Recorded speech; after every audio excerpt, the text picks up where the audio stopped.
নমস্কার বন্ধুরা, welcome to ST unique sports. বন্ধুরা, এই ভিডিওতে আমরা কথা বলবো কিছু ফুটবল আপডেট নিয়ে।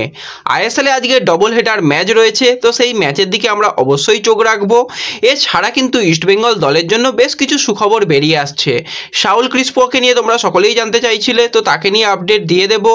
জর্ডান এলসে কবে আসছে সেই আপডেট দিয়ে দেবো। এছাড়া কিছু আপডেট রয়েছে, তোমাদের সঙ্গে সেগুলো শেয়ার করে নেব। তাই ভিডিওটা শুরু থেকে শেষ পর্যন্ত দেখার অনুরোধ করলাম। আর ভিডিও ভালো লাগলে ভিডিওতে লাইক দিয়ে 500 লাইকের টার্গেট আমাদের পূর্ণ করে দিও।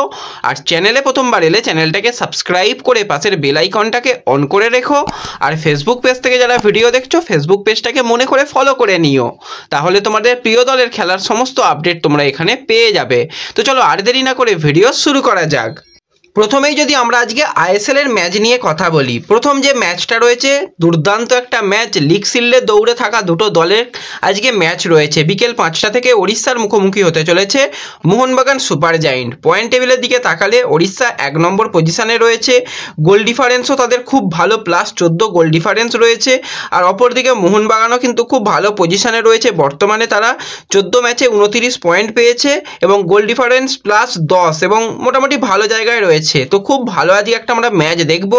একদিকে লোবেরা, অপরদিকে হাবাস। এই লড়াইটা কিন্তু দুর্দান্তভাবে জমে যাবে এবং এই লোবেরা আর হাবাসের এর আগেও আমরা লড়াই দেখেছিলাম। সেই লড়াইয়ে কিন্তু লোবেরা বেশ কয়েকবার বাজিমাত করেছিল, কিন্তু আজকে অবশ্যই আমরা চাই মোহনবাগান সুপার জায়েন্ট ম্যাচটা ভালো খেলুক, ভালো খেলে ম্যাচটা জিতে নিক। আজকে আহমেদ জহুর মতন গুরুত্বপূর্ণ প্লেয়ার কাট সমস্যার কারণে থাকছে না, সেটা তো ওড়িশার জন্য একটা খারাপ জিনিস রয়েছে। এছাড়া মোহনবাগানের জন্য আরও একটা চাপ হয়ে গেছে। ব্র্যান্ডন হেমিল এখনও ফিট নয়, সে কিন্তু দলের সঙ্গে যায়নি। তো দুটো দলেরই বলতে গেলে একজন করে বিদেশি প্লেয়ার কম রয়েছে। তো ওভারঅল দুটো দল একই ব্যালেন্সের দল, কিন্তু আজকে যে প্লেয়ারটার উপর বিশেষ নজর থাকবে সেটা হচ্ছে পুইটিয়া। কীরকম ফুটবল খেলে, কারণ মাঝ মাঠে অসাধারণ পুইটিয়া খেলছে, ইসাকাও খুব ভালো ফুটবল খেলছে, রয় কৃষ্ণা ছন্দে রয়েছে, ডিয়াগো মরিসিও গোল করছে, মুড্ডাটা ফলকে কীভাবে ব্যবহার করে। তো সমস্ত দিকে আজকে নজর থাকবে। অপরদিকে মোহনবাগান দলের যদি আমরা কথা বলি, তো আজকে আনোয়ার কিন্তু ব্যাক করতে চলেছে যতটা সম্ভাবনা রয়েছে। তো আনোয়ার ব্যাক করলে ডিফেন্স অনেক বেশি সলিড হয়ে যাবে। এছাড়া যে প্লেয়ারটা অসাধারণ ফুটবল খেলছে সেটা হচ্ছে জনি কাউকো।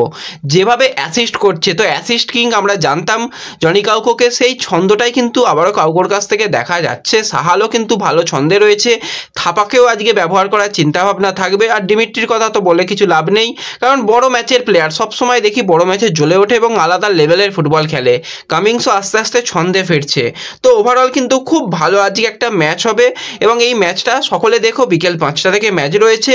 আর এই ম্যাচের কিন্তু স্কোর লাইন প্রেডিকশান করতে পারো, কোন দল কত গোলে জিতবে, কারা 1 নম্বর পজিশনটাকে ধরে রাখতে পারবে, তোমরা কমেন্টে জানিও। এছাড়া যে দ্বিতীয় ম্যাচটা রয়েছে সেই ম্যাচের দিকেও নজর থাকবে, কারণ হায়দ্রাবাদ এবং বেঙ্গালুরু তারা খেলতে চলেছে। বেঙ্গালুরু তাদের ঘরের মাঠে খেলবে।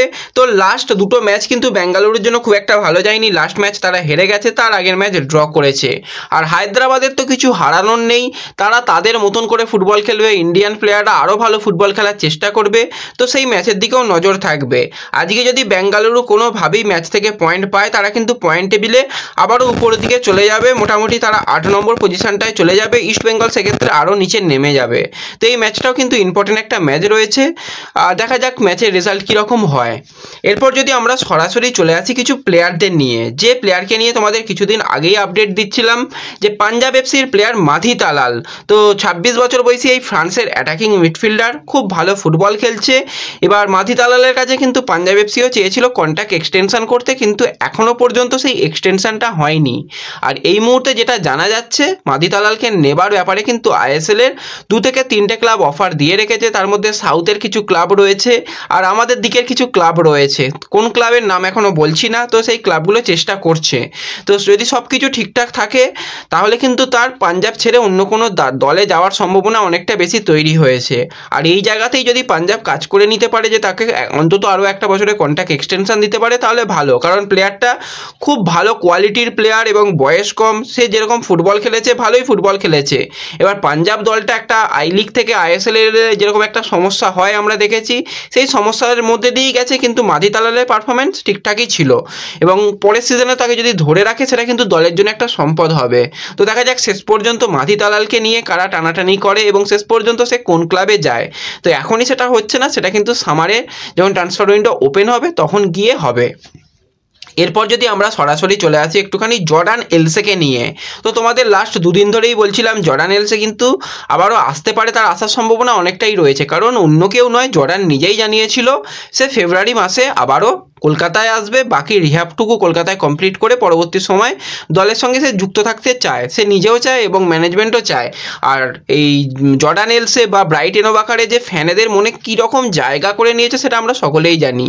তো সেক্ষেত্রে আজকেও কিন্তু জর্ডান এলসে অনেককেই বলতে গেলে রিপ্লাই করেছে, তাকে সকলেই জানতে চেয়েছিল যে সে কবে কলকাতায় আসছে। সেক্ষেত্রে জর্ডান সে নিজে সরাসরি জানিয়েছে যে সোমবার দিনই কিন্তু সে কলকাতায় চলে আসছে। তোমাদের যেরকমটা বলেছিলাম সে নিজেই জানাচ্ছে প্লেনের সিম্বল শুন, তারপরে তার পরিবারকে সে মিস করছে, সেগুলো তো একটা ইঙ্গিত দিয়ে রেখেছিল, এবার সে নিজেই বার্তা দিয়ে দিল। তো প্লেয়ারটা এত দুর্দান্ত প্লেয়ার, আবার ইনজুরি থেকে ব্যাক করে আশা করি খুব ভালো ফুটবল খেলবে, যেভাবে আমরা দেখেছি টিডিকে ইনজুরি থেকে ব্যাক করে খুব ভালো ফুটবল খেলছে, দলের সঙ্গে খুব ভালো মানিয়ে নিয়েছে। অপরদিকে জনি কাউকো, তাকেও দেখেছিলাম ইনজুরি থেকে ব্যাক করে ভালো ফুটবল খেলতে। ফেডেরিকো গ্যালেগো, সেও কিন্তু এরকম একটা বড় ইনজুরি থেকে ব্যাক করেও কিন্তু ভালো ফুটবল খেলে গেছে। তো জর্ডানও চাই পরবর্তী সময় ভালো ফুটবল খেলুক, এএফসিতে বিদেশি সংখ্যা বাড়বে, তো এএফসিতে প্রথম খেলুক, তার পরবর্তী সময় কোচ যদি মনে করে তাকে পরের সিজনে আইএসএলে রাখা যাবে বা দলে রাখা যাবে সেটা পরের ব্যাপার, কিন্তু অবশ্যই এএফসির জন্য তৈরি করা উচিত জর্ডানকে। এবং জর্ডান, হিজাজি, আলেকজান্ডার এই তিনজনকে যদি ডিফেন্সে রাখা যায় আর একটা যদি ঠিকঠাক সাইড ব্যাক রাখা যায় বা তিনজনই যদি ডিফেন্স করে সেক্ষেত্রেও কিন্তু খুব ভালো হবে এএফসির সময়। তো কারা কারা জর্ডানকে দেখার জন্য আবারও আগ্রহী রয়েছে অবশ্যই কিন্তু কমেন্টে জানিও। এরপরে যদি আমরা কথা বলি ইস্টবেঙ্গল দলের সবথেকে গুরুত্বপূর্ণ বিদেশি প্লেয়ারটার কথা, সেটার অন্য কেউ নয় সাউল ক্রেসপো। তো যেরকমটা তোমাদের জানিয়েছিলাম সে কলকাতায় এসে গেছে, তার এমআরআই করা হয়ে গেছে, রিপোর্টের অপেক্ষায় কিন্তু সকলে রয়েছে, তার রিপোর্ট কি হয়। এবার দেখো রিপোর্ট তো অফিসিয়ালিভাবে কখনো বেরিয়ে আসবে বলে তো মনে হয় না, আর সেটা আসা সম্ভবও নয়, কিন্তু যতটুকু জানা যাচ্ছে তার রিপোর্ট কিন্তু ভালোর দিকেই রয়েছে, কোনো রকম অসুবিধা নেই, সে এই সিজনেই ব্যাক করবে। এবার কবে খেলবে সকলের মনে একটা প্রশ্ন। তো আজকে থেকে কিন্তু ইস্টবেঙ্গল চেন্নাই ম্যাচের জন্য প্রস্তুতি পর্ব শুরু করে দেবে, সেই প্রস্তুতি পর্বতে কিন্তু আজকে দেখা যেতে পারে সাউল ক্রেসপোকে। তো যদি ক্রেসপোকে দেখা যায় সেক্ষেত্রে বোঝা যাবে সে কতটা ফিট রয়েছে, সে আশা করছি অনেকটাই ফিট রয়েছে। আজকে প্র্যাকটিসের পরই আরও ব্যাপারটা বোঝা যাবে তাকে চেন্নাই ম্যাচে পাওয়া যাবে নাকি তার পরবর্তী ম্যাচ থেকে তাকে ব্যবহার করা হবে। এবার ম্যানেজমেন্ট রীতিমতন কিন্তু তাকে নিয়ে রিস্ক নিতে চাইছে না, কারণ এই সিজনে বেশ কিছু গুরুত্বপূর্ণ প্লেয়ারকে তাদের হারাতে হয়েছে, তার মধ্যে জর্ডান এলসে অন্যতম, পারদোও কিন্তু অন্যতম, এই দুজন বিদেশি প্লেয়ারকে হারাতে হয়েছে। তো সেক্ষেত্রে ম্যানেজমেন্ট চাইছে বা কোচও চাইছে যতটা তার সময় দরকার ততটা তাকে সময় দেওয়া হোক, তারপরে তাকে মাঠে নামানো হোক।